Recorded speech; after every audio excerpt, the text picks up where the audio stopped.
welcome back to our channel, Vlogs Anytime, Anywhere.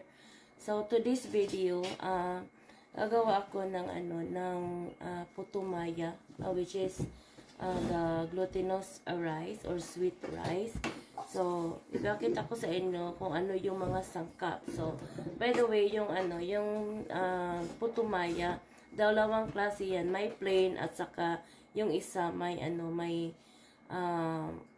hinahaluan ng tinatawag na black rice or tapol sa Bisaya. So, of course, ipapakita ko sa inyo yung mga ingredients. So, of course, meron tayong ito,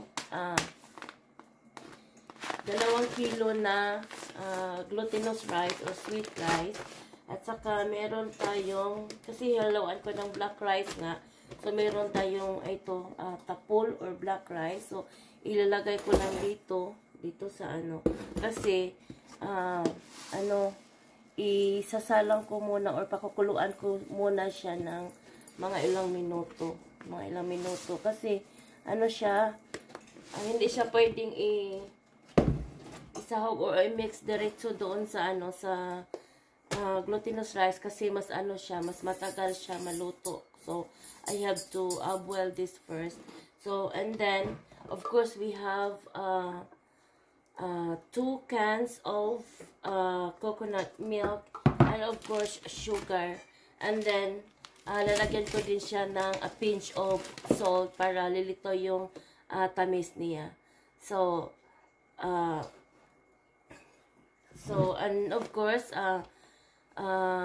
may din ako, and of course, ito yung, dito ko isasalang, may steamer. So, dito ko isasalang yung, yung puto maya natin. So, ngayon pakukuluan ko na yung black rice dito. Kaya na lang natin kahit mga, 15 minutes. So, while pinakuluan natin yung black rice, itong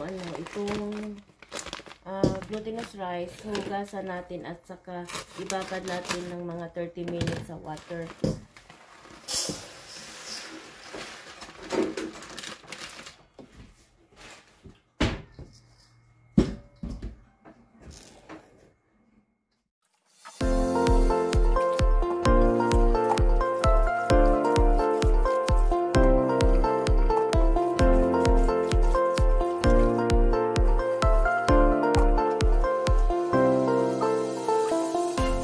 Prepare na naman tayo ng tubig. Lagay natin dito sa steamer at saka i-boil natin. We'll wait until the water mag-boil at saka ilagay natin yung glutinous rice doon sa steamer.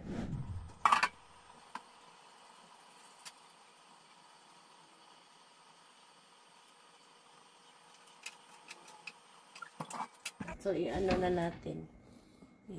Bubuel na natin siya. So, hintayin natin siya na magkukulo yung tubig. Tapos, siguro mag-rice na to, kunti ng yung binababad natin at saka ilagay natin dito. Guys, kumukulo na yung natin, yung tubig natin. So, ready na yung steamer natin. Para ilagay natin yung this one. So, wait. So, ito na yung black rice at ihalo ko sa glutinous rice. At ngayon, isasalang na natin siya sa tubig na kumukulong.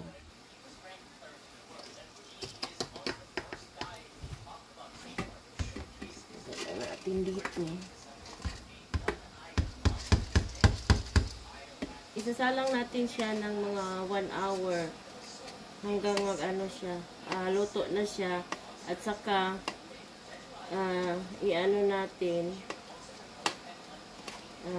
lagyan natin ng sahog yung mga iba pang ingredients. Pakita ko sa inyo yung paano maggawa ng niya, yung sauce niya ba.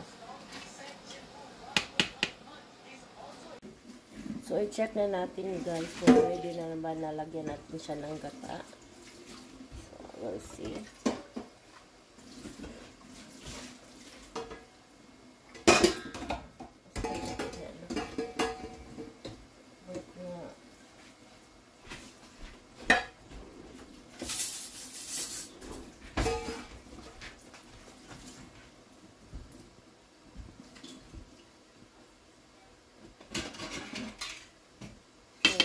Na siya.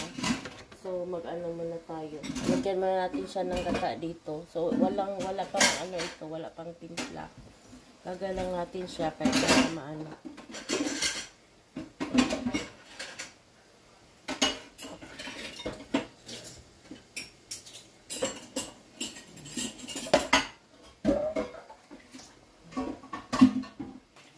So, ngayon guys, i-prepare na natin yung mixture.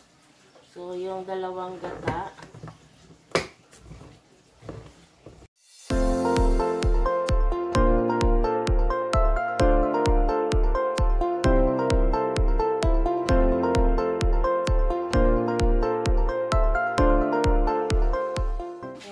Ako, lagyan ko ng kunting honey. Para kung sakaling siya, hindi siya maubos ba? Hindi siya maubos. Mas matagal siya mag-stay siya longer, hindi siya hindi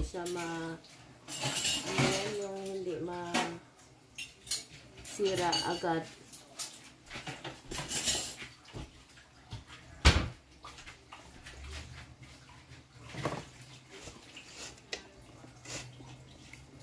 Lagyan na natin yung sugar.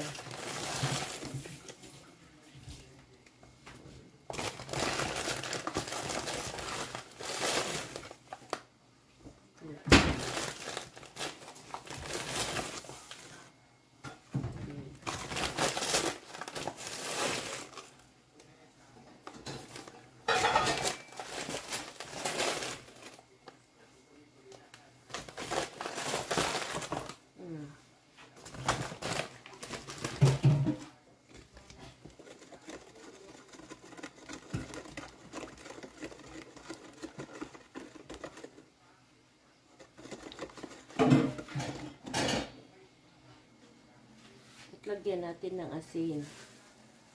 Yung asin, tinatansya ko lang yung asin. Mga ganito.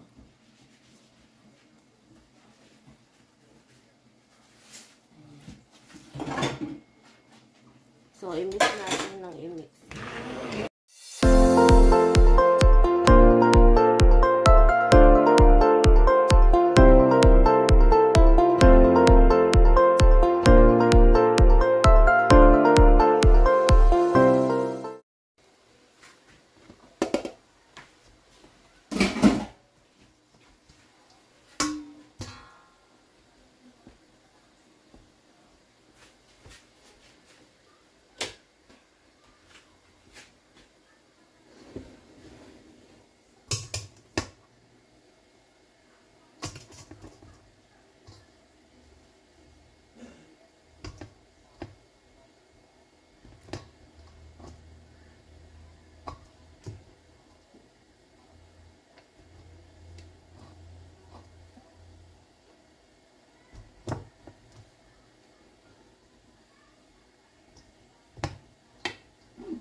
Ngayon, ilalagay na natin yung mixtures.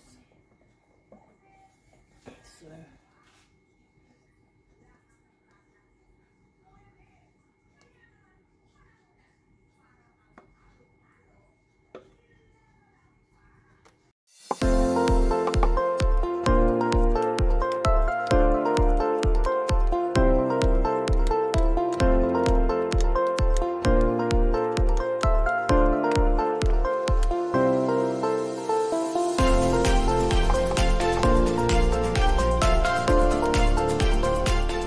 A few moments later. puno na uli.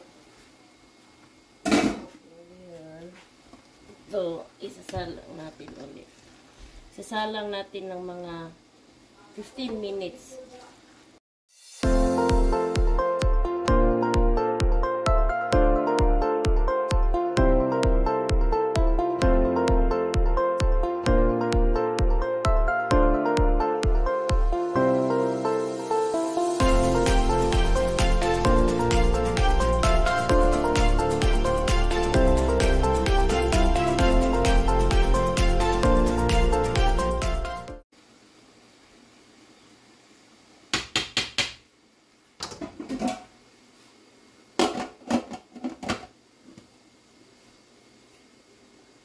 Meanwhile.